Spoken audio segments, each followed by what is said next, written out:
Hey guys, job information এটা নতুন ভিডিঅ'ৰ সৈতে এই চেনেলটোলৈ সকলোকে স্বাগতম জনালোঁ। তো আজি এই ভিডিঅ'টোৰ জৰিয়তে এটা জবৰ বিষয়ে আলোচনা কৰিবলৈ ওলালোঁ। কি জব, কিমান পোষ্ট আছে, কেনেদৰে আবেদন কৰিব আদি সকলোখিনি কথাই একেলগে আলোচনা কৰা হ'ব আজিৰ এই ভিডিঅ'টোৰ জৰিয়তে। গতিকে এই চেনেলটোত যদি প্ৰথমবাৰৰ বাবে আহিছে তেনেহ'লে ছাবস্ক্ৰাইব কৰক, কাৰণ এই চেনেলটো নতুনকৈ জব ৰিলেটেড ভিডিঅ' দিয়াৰ উদ্দেশ্যে বনোৱা হৈছে। গতিকে এই নতুন চেনেলটো ছাবস্ক্ৰাইব কৰি আগুৱাই যোৱাত সহায় কৰে যেন। গতিকে বলকচোন আৰু দেৰি নকৰি আজি যিটো বিভাগত পদ খালী হৈছে সেই বিভাগটোৰ বিষয়ে আলোচনা কৰোঁ।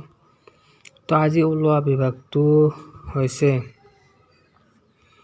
Doctor Radhakrishnan school, Dibrugarh recruitment, য'ত টোটেল 13টা পোষ্ট গ্ৰেজুৱেট টিচাৰ, ৱাৰ্ডেন আৰু বেলেগ বেলেগ ধৰণৰ পদ খোল খাইছে। যিসকল ইণ্টাৰেষ্ট আৰু ইলিজিবল কেণ্ডিডেট তেওঁলোকে এইসমূহত এপ্লাই কৰিব পাৰে। ইয়াৰ প্ৰথম পদটো হৈছে পোষ্ট গ্ৰেজুৱেট টিচাৰ কেমেষ্ট্ৰীৰ, য'ত মাত্ৰ এটাই পদ খালী আছে। এই পদটোৰ দৰমহাৰ কথা ক'বলৈ গ'লে 12,000ৰ পৰা আৰম্ভ হৈ 35,000লৈ। লগতে দৰমহা আপোনাৰ মেৰিট আৰু এক্সপিৰিয়েঞ্চৰ ওপৰত চাই দিয়া হ'ব। এই পদটোৰ শিক্ষাগত অৰ্হতা হ'ল MSc কেমেষ্ট্ৰীত কৰা হ'ব লাগিব। লগতে 2 বা 3 বছৰৰ এক্সপিৰিয়েঞ্চ থকা হ'ব লাগিব। দ্বিতীয় পদটো হৈছে পোষ্ট গ্ৰেজুৱেট টিচাৰ ভোটানী, য'ত মাত্ৰ এটাই পদ খালী আছে। ইয়াত দৰমহা হ'ল 12,000ৰ পৰা 35,000লৈ। এই পদটোৰো দৰমহা আপোনাৰ মেৰিট আৰু এক্সপিৰিয়েঞ্চৰ ওপৰত দিয়া হ'ব। এই পদটোৰ শিক্ষাগত অৰ্হতা হ'ল MSc ভোটানীত কৰা হ'ব লাগিব। লগতে 2 পৰা 3 বছৰৰ ফাৰ্ষ্ট ইয়াৰ বা ছেকেণ্ড ইয়াৰক 2 পৰা 3 বছৰৰ ক্লাছ কৰাৰ অভিজ্ঞতা থাকিব লাগিব। ইয়াত তৃতীয় পদটো হৈছে পোষ্ট গ্ৰেজুৱেট টিচাৰ মেথামেটিক্স, য'ত এটাই পদ খালী আছে, যাৰ দৰমহা হ'ল 12,000ৰ পৰা আৰম্ভ হৈ 35,000। এই পদটোৰো আপোনাৰ এক্সপিৰিয়েঞ্চ আৰু মেৰিটৰ ওপৰত চাই দৰমহা পে' কৰা হ'ব। শিক্ষাগত অৰ্হতা হ'ল MSc মেথামেটিক্সত কৰা হ'ব লাগিব। লগতে ফাৰ্ষ্ট ইয়াৰ বা ছেকেণ্ড ইয়াৰক 2 বা 3 বছৰৰ ক্লাছ কৰাৰ অভিজ্ঞতা থাকিব লাগিব। তৃতীয় পদটো হৈছে পোষ্ট গ্ৰেজুৱেট টিচাৰ ইংলিছ, য'ত মাত্ৰ এটাই পদ খালী আছে। এই পদটোৰো দৰমহা আগৰটোৰ দৰে একেই হয়। শিক্ষাগত অৰ্হতা হ'ল MA কৰা হ'ব লাগিব ইংলিছত। লগতে আগৰকেইটাৰ দৰে একেই 2 পৰা 3 বছৰ এক্সপিৰিয়েঞ্চ থাকিব লাগিব। 5 নম্বৰ পদটো হৈছে post graduate teacher general science. ইয়াতো মাত্ৰ এটাই পদ খালী আছে। দৰমহা আগৰটোৰ দৰে একেই হয়। এই পদটোতো মেৰিট আৰু এক্সপিৰিয়েঞ্চৰ ওপৰত দৰমহা চাই দিয়া হ'ব।